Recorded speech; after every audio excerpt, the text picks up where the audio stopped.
انت دلوقتي داخل على كليبزو، القعدة بتاعت الناس التقيلة اللي بتحب تتفرج على فيلم كامل وهي رايقة بكوباية شاي ومزاج عالي. هنا بنختصر لك الحكاية من غير ما نبوظها، ونقدم لك اللحظة اللي بخلي قلبك يدق وتقول الله، دي مش قناة، دي حكاية معمولة للعيار التقيل. زي ما بيقول عيسى الوزان، يلا بينا. الفيلم بيبدأ بتسجيل لحفلة عيد ميلاد لبنت صغيرة، وهي بتفتح هداياها وبتطفي شموع تورتة عيد ميلادها الخامس. براين ميلز بيصحى من النوم قبل ما يولع الأباجورة ويبص على صورة فوتوغرافية. الصبح براين بيروح محل عشان يشتري جهاز كاريوكي. أول ما بيرجع البيت بيغلف الهدية ويجهزها، وبعدها براين بيروح لقصر فخم عشان يحضر حفلة عيد ميلاد بنته. أول ما بيوصل بتقابله لينر مراته السابقة، ومش متسمح له يدخل منطقة الأطفال، باين عليهم إن في مشاكل بين بعض. بنت براين كيم بتجري عليه وبتحضنه. كيم بعدين بتفتح الهدية وبتلاقي جهاز الكاريوكي وبتشكر باباها لأنها بتحلم تبقى مغنية يوم من الأيام. في نفس الوقت زوج كيم ستيوارت بيدخلوا معاه حصان هدية لكيم، وده بيوضح قد إيه هو راجل غني وناجح. ستيوارت بيستفز براين على طول، واضح إن العداوة بينهم كبيرة قوي. في الليل براين بيحط صورة عيد ميلاد كيم في ألبوم صورها وبيفتكر الأيام الحلوة. وهو قاعد لوحده فجأة أصحابه بيهجموا عليه فجأة وجايبين معاهم مشروبات وشوية أكل للشوي. بيتكلموا عن إن براين جندي متقاعد، وبيهزروا على إنه عنده هوس يعرف كل حاجة عن كل حد. الرجالة بيضحكوا مع بعض وبيفتكروا أيام خدمتهم مع بعض. وهم خارجين سام بيقول لبراين على شغلانة يدوه يجيبوا مطربة من حفلتها مقابل $2500، يعني بودي كارد. براين بيوافق على طول لأنه صفقة عظيمة ل4 ساعات شغل. الليلة اللي بعديها براين وأصحابه بيوصلوا النجمة شيرو للمهرجان، بياخدوها أوضتها عشان تتجهز. براين بيعرف نفسه ليها وبيقول لها إنه عنده بنت بتحلم تكون مغنية، وبيسألها لو عندها نصيحة. شيرو بترد عليه تختار مهنة تانية وبتمشي تغني. الرجالة بيلعبوا بوكر وهم مستنيين الحفلة تخلص. براين بيتلقى مكالمة من كيم وكانت فرحانة إنه قابل شيرو. كيم بتطلب تتغدى معاه بكرة، وبراين مش قادر يخبي سعادته. لما الحفلة بتخلص شيرو هي ماشية لعربيتها، البوابة بتتفتح والمعجبين بيرجموا. وهم ماشيين واحد بيهجم بسكينة، لكن براين بيوقعه بسهولة. بياخد شيرو للعربية ويديها مشروب عشان تهدى، وهي بتعيط وبترتمي على كتفه. في الآخر الكل بياخد أجره على الليلة. شيرو بتطلب تشوف براين في أوضتها، بتديله كارت فيه أرقام مدرب صوتها ومدير أعمالها، وبتقوله إنه ممكن يساعد بنته تبقى مغنية. براين بيشكرها وهي بتشكره على إنه أنقذ حياتها. بعد كده براين بيقابل بنته، بس للأسف بتكون جاية مع مامتها.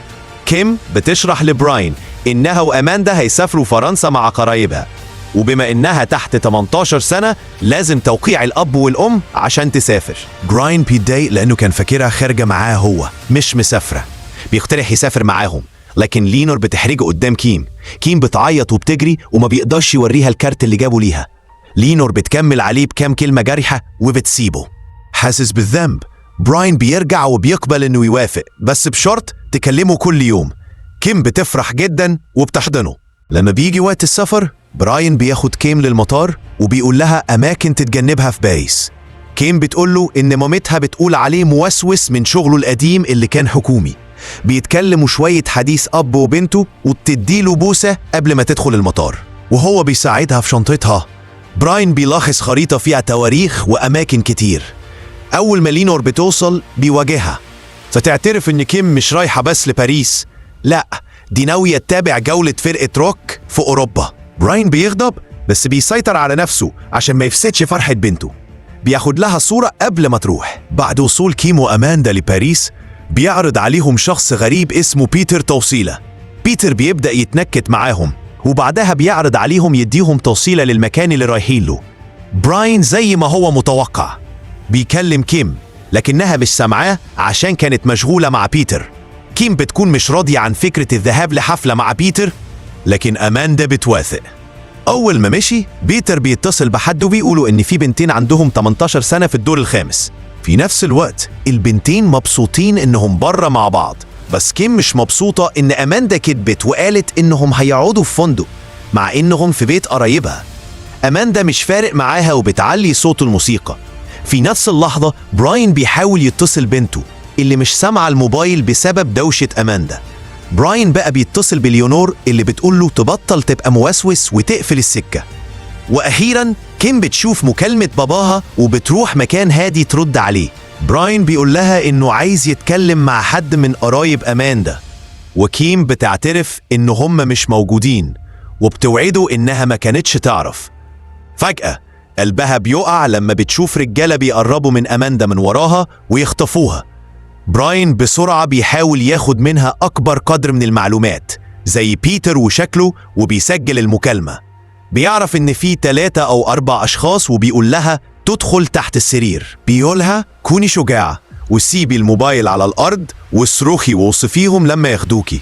كيم بتحاول تبقى هادية وقلبها بيدق جامد، والرجالة بيخرجوا من الأوضة وهي بتتنفس الصعداء، لحد ما فجأة حد بيشدها من تحت السرير، وبراين بيسمع أسوأ حاجة ممكن أب يسمعها. براين بيروح على بيت لينور وبيشتمها وبياخد زمام الأمور. بيقول لستيوارت يساعده ويرتب له سفر لباريس. سام بيرجع ليه بكلام عن واحد اسمه ماركو اللي هو زعيم عصابة معروفة بتجارة البشر. يقول لستيوارت يستخدم معارفه ويسفره باريس فورا.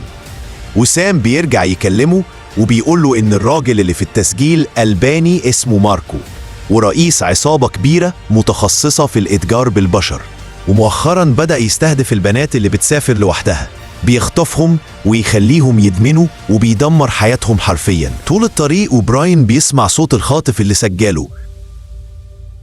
براين يوصل باريس وما بيضيعش وقت، بيتسلق مبنى من دور تاني علشان يدخل شقة قرايب أماندا ويبدأ يدور على أي دليل.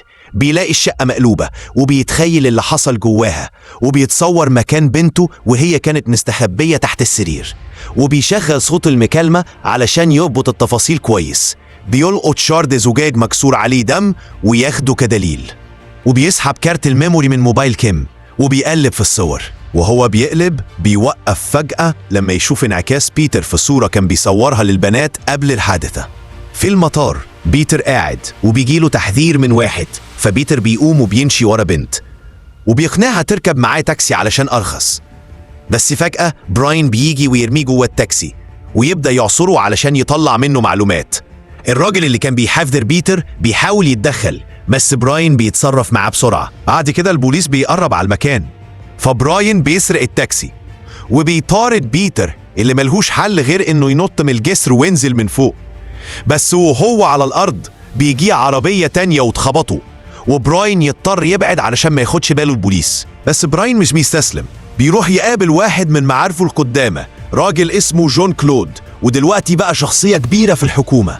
بيقول له كل تفاصيل الخطف، وجون كلود بيقول له يروح حي شعبي بالليل، لكن قبل ما يروح يأجر مترجم اسمه جريجور ويدفع له مقدم ل10 ساعات. وبعدها براين بينزل الشارع اللي اتقالوا عليه. براين بيبدأ يتكلم مع واحدة في الشارع، بس الست بتحس انه مش جاية تسلى فبتحاول تبعد عنه. براين يعند معاها ويستفزها لحد ما واحد بيجي ويطرد البنات بعيد ويمسك في براين، وساعتها براين بسرعة يحط جهاز تنصت عليه وبيضطر يدفع له $50 علشان عطله الشغل. أول ما الراجل يمشي براين يشغل جهاز التنصت ويطلب من المترجم بتاعه يترجم له بالظبط هما بيقولوا ايه. بيكتشف انهم بيتكلموا عن الرياضة، وبعدين واحد منهم بيجيب سيرة موقع بناء وكمان بيقول ان البضاعة الجديدة عاملة لهم مشكلة. براين بيشكر المترجم ويمشي بالعربية، بس يحس انه في عربية ماشية وراه.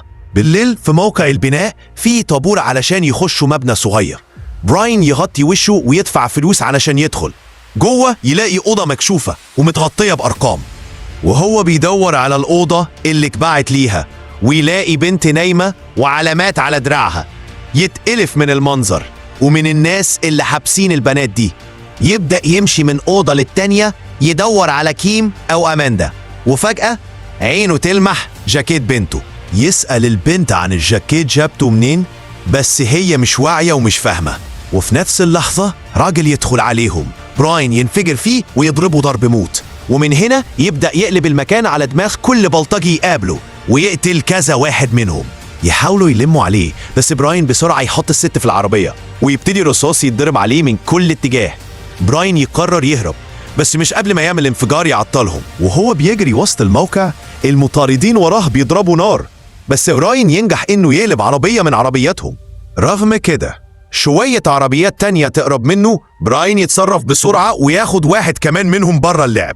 براين يقرب بالعربية جنب الراجل اللي كان متابعه قبل كده، ويستغل الطين اللي تحت العربية ويرشو على الإزازة الأمامية بتاعته، فيخلي الراجل يخبط في حفار ويخلص عليه. براين بيكمل على الطريق، بس الراجل اللي كان مراقبه بيكلم جون كلود بيقوله انه لسه شايفه. براين بياخد باله انه مترصد ويكسر الإشارة علشان يهرب، وبعدها يخطف عربية تانية علشان يكمل مطاردته. علشان يتجنب يلفت انتباه أكتر، براين بيروح لصاحب قديم ليه وبيأجر أوضة لنفسه، وكمان بيحط البنت اللي أنقذها في أوضة وبيديها دواء علشان يخفف الألم، وأخيرا بياخد دقيقة يرتاح فيها. فجأة الموبايل بيرن وجون كلود بيكون على الخط التاني وبيقول له إنه عايز يقابله بكرة. تاني يوم وهو نستني جون كلود، براين بياخد باله إنه لازم يفضل بعيد، وبيلاحظ إن الحكومة عاملة عملية علشان تقبض عليه بسبب اللي عمله. بس جون كلود بيكون مدبر له تذكرة طيران درجة أولى يرجع بيها على بلده تقديرا للخدمات اللي قدمها ليهم زمان. مع إن 7 أشخاص ماتوا ومباني اتدمرت، براين المفروض يمشي فورا، لكنه بيرفض. براين يستهزأ بالعملاء الفرنساويين ويمشي قدامهم كأنه ما عملش حاجة خالص. بعد كده براين يبدأ يذاكر شوية كلمات ألباني لحد ما البنت اللي أنقذها تصحى فجأة وتدخل في حالة ذعر. براين يحاول يهديها وبعدين يسألها عن الجاكيت اللي معاها، وبيوريها صورة كيم البنت وهي بتعيط بتحكي إنها اتخطفت واترمت في بيت أحمر، وكانت بنت صغيرة هناك ادتها الجاكيت، وهي لسه بتعيط بتفتكر كمان لاستا كانت شايفاها وقت خطفها. براين ما يضيعش وقت وبيتحرك فورا للمكان اللي وصفته البنت ويدخل المجمع كأنه عادي، ويديهم كارت جان كلود ضابط المخابرات ويهددهم انه معاه 30 عسكري واقفين بره لو ما سيبهوش يقابل الرئيس بتاعهم. عشان تفهم اللي جاي، هو دخل باسم ضابط المخابرات، والمافيا دول متفقين معاهم وكل واحد بياخد نسبته عشان ما يقبضوش عليهم، يعني كله داخل في بعضه، وبراين عامل نفسه جاي يزيد نسبة الفلوس اللي بيدوها لهم. في الآخر الرئيس بيوافق انه يقابله. براين بيقعد مع مجموعة رجالة وبيطلب يتفاوض معاهم على النسبة، بس هم بيقولوا انهم خلاص عملوا كده مع مستر ماكون. براين بيرد انه ماكون اتنقل، والرجالة هناك اللي مفكرينه جان كلود يسمعوه وهو بيسأل فين ماركو، بس محدش بيرد عليه.